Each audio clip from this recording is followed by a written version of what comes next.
Hello and welcome to our fifth and final journey with the Gospels for this Lent. Today's theme is failing and being forgiven. There's something very inviting about an open fire. In pre-central heating days, the sitting room fire was often the only place of warmth in winter, apart perhaps from the kitchen. I can remember as a boy visiting my grandparents each week, and an open fire was so welcoming, and a lovely Aga in the kitchen, where the kettle was always boiling to welcome people with a pot of tea. But it was around the fireside, out of necessity, that people, families, and friends gathered, shared, and learned, and where they bonded and laughed. At best, it was a place where individuals were affirmed and sometimes forgiven. But it could also be a place of rejection and where love was lacking and people diminished. However, I expect most people will have happy memories of at least some firesides where they found warmth and love. We still see, especially on the television around Christmas time, in advertisements, the fireside being the place of happiness and success. Some of you may have perhaps encountered the ecumenical Christian community of Taizé, where foyer groups. Foyer comes from the French word hearth, a place of warmth and welcome. And these groups form an important part of the Taizé community life, where the stranger is welcomed and embraced as if they were Christ. And in these groups, people come as they are to share something of their lives. Here they are affirmed, diversity accepted, and understanding is shared in the spirit of Christian love. The Apostle Peter had his own memories of two quite different firesides. One in the courtyard of the high priest's house, the other beside a lake a short time afterwards. He had made two profound journeys, each of which ended around a charcoal fire. One a place of failure, the other a place of forgiveness. Both scenes of encounter with truth, painful yet in the end liberating. Well, let's listen to our first reading now from St. Luke chapter 22, verses 54 to 62. And in this reading, I want you to think about what speaks to you from this passage of the Gospel.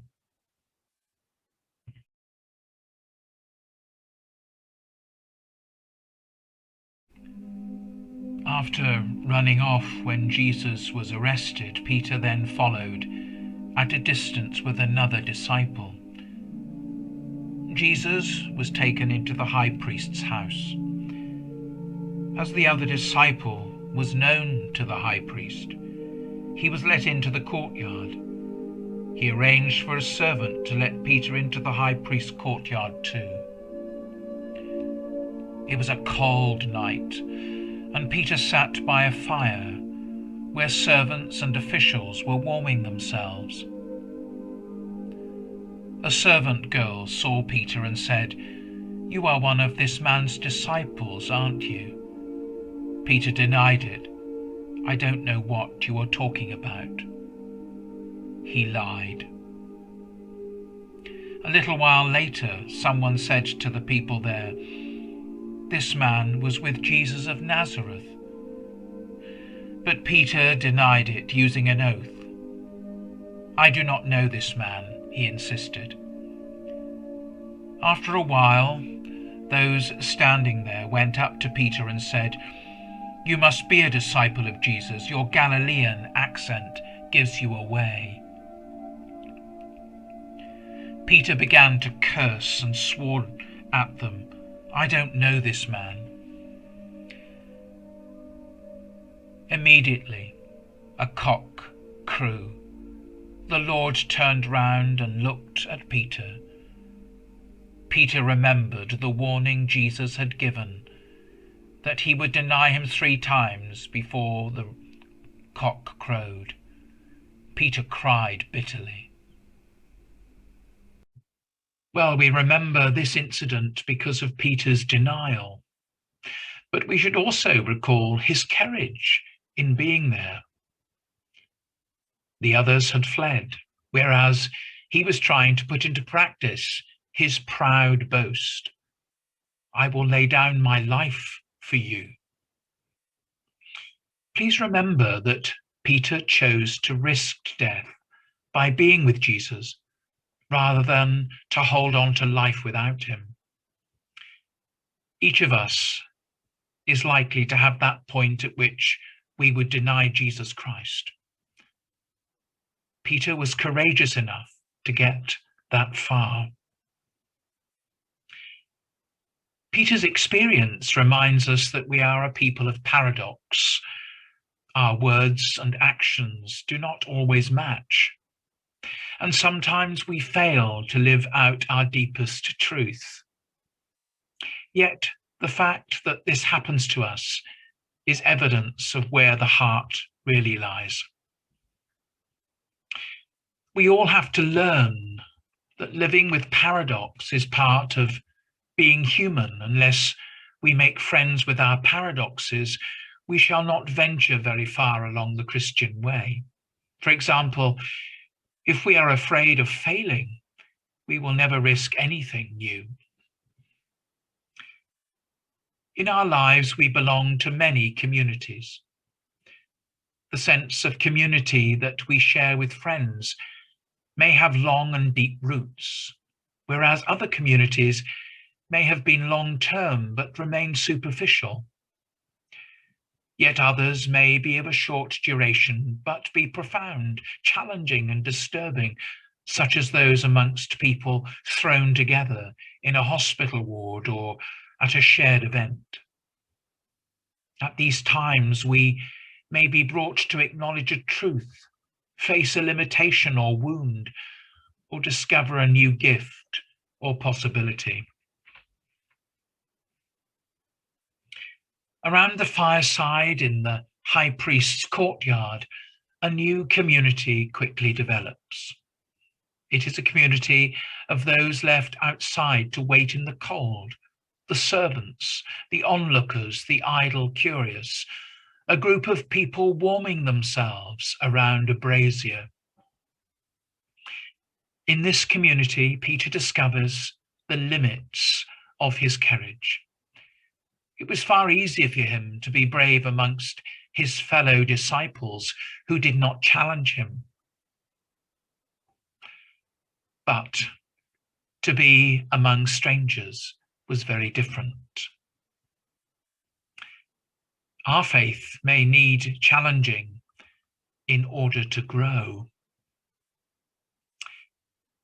The biggest reason for us at Holy Trinity Church, as we look to repair, reorder and re-engage our church with the community in this part of Weymouth, is because the truth is a church which shuts itself off from the world will end up being weaker than one which engages with it.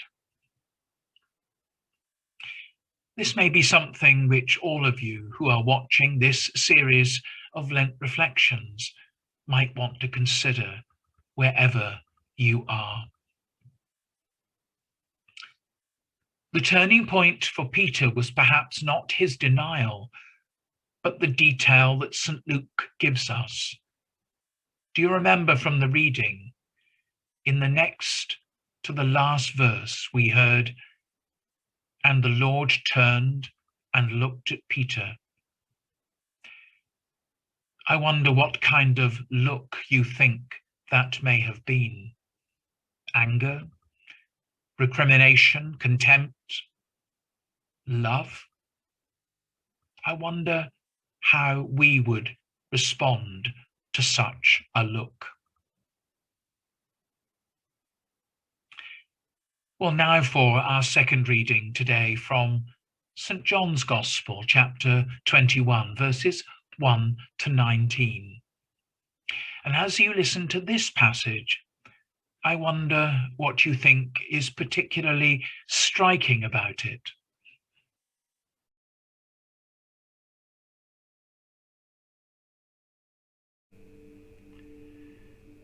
Jesus appeared after his resurrection to some of his disciples one morning.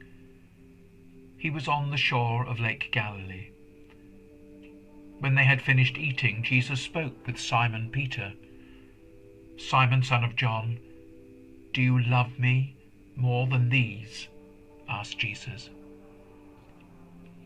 "Yes, Lord," Peter replied, "you know that I love you." Jesus said, "Feed my lambs."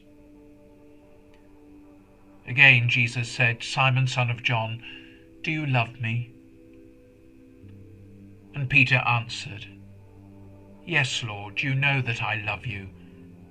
Jesus said, "Take care of my sheep." And Jesus asked him the same question a third time, "Simon, son of John, do you love me?"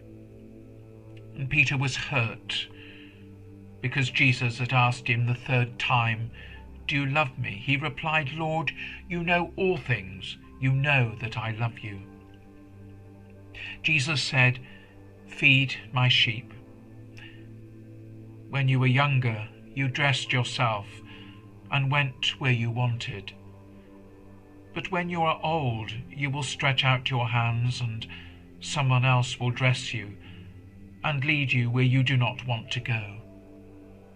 And Jesus was explaining the way Peter would die to bring glory to God.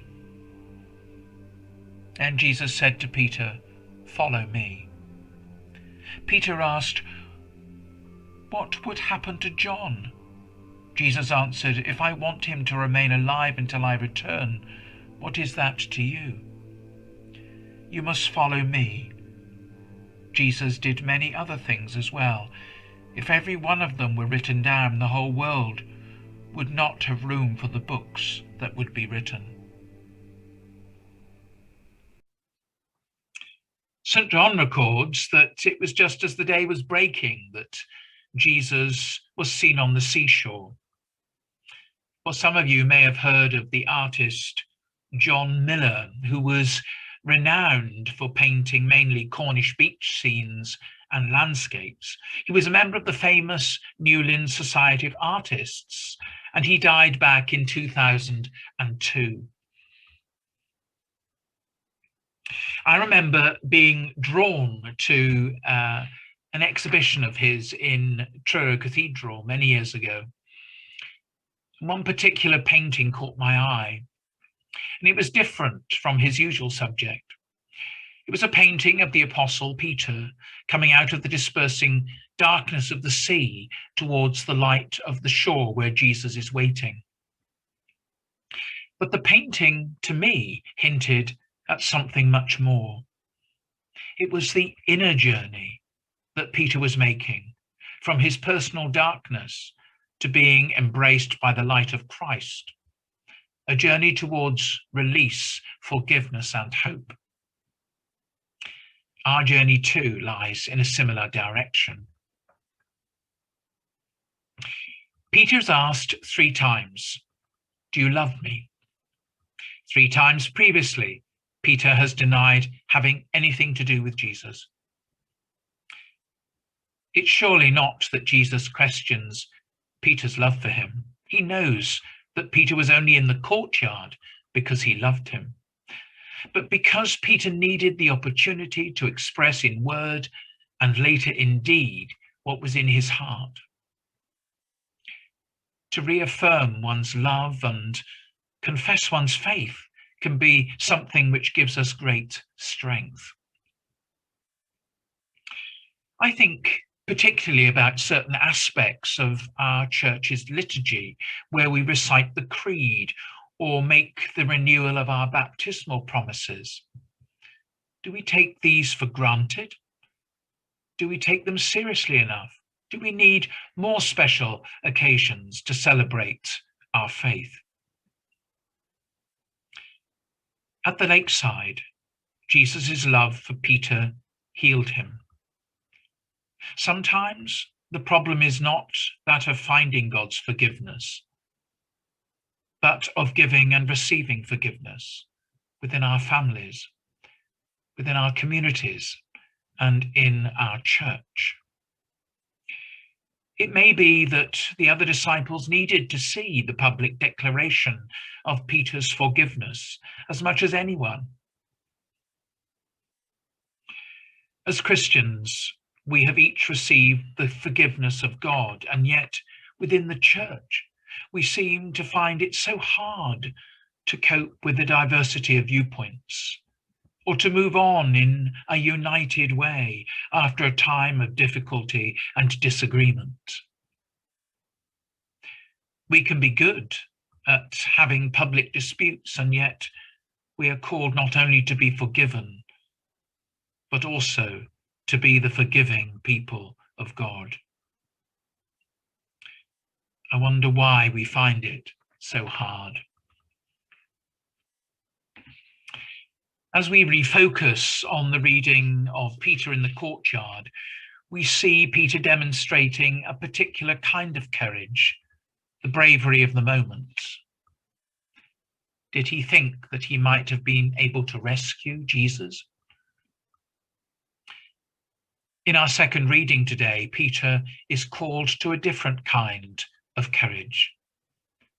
Feed my lambs. To give himself to a work of ministry, the end that will not be human praise for Peter, but a martyr's throne. More than this, Peter must exchange his bold independence for a human dependence on God, who will have to provide him with new gifts for his work. For there is little in his skills to prepare him to be a fisher of people. Some still are called to glorify God by the manner of their dying. But all Christians are called to do so by the way they are living. There was once a German philosopher who spent most of his life and work attempting to unmask the motives that underlie traditional Western religion, morality, and philosophy. And he said of Christians will have to look a lot more redeemed if I am to believe in their Redeemer. Well, before I bring this final reflection together and the whole of our journey with the Gospels these last 5 weeks of Lent, let's pray together. And as you pray, I ask you to please consider where in your life you are being called by God.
I hope in this final reflection today, you may have with me discovered, as we live out of the paradoxes of being human, that failing and being forgiven are part of our journey, just as they were for Peter. We must be free to fail in order to be free to grow. Often it is in our failure and not in our success that we recognize most clearly God's unconditional love. God's love does not come to us as a result of our asking for forgiveness. It is because it comes to us first that we can know that we are forgiven. And out of this hope, new possibilities come. So then, for Peter, it ends up where it all began, with the invitation of Jesus to follow me. Yet this ending marks a new beginning, the next stage of our journey. The journey we have reflected on during Lent is not the straight line of progress that we expected, I'm sure, but neither is it the ceaseless circuit of going round and round without change. Rather, it is the upward spiral which allows us to learn from our experiences of encountering God on the way as ones changed and changing as we journey on as the people of God. Well, I hope that through our journey this Lent, you may have learned about your own journey too with God. May God bless you for a very prayer-filled Holy Week and a glorious Easter.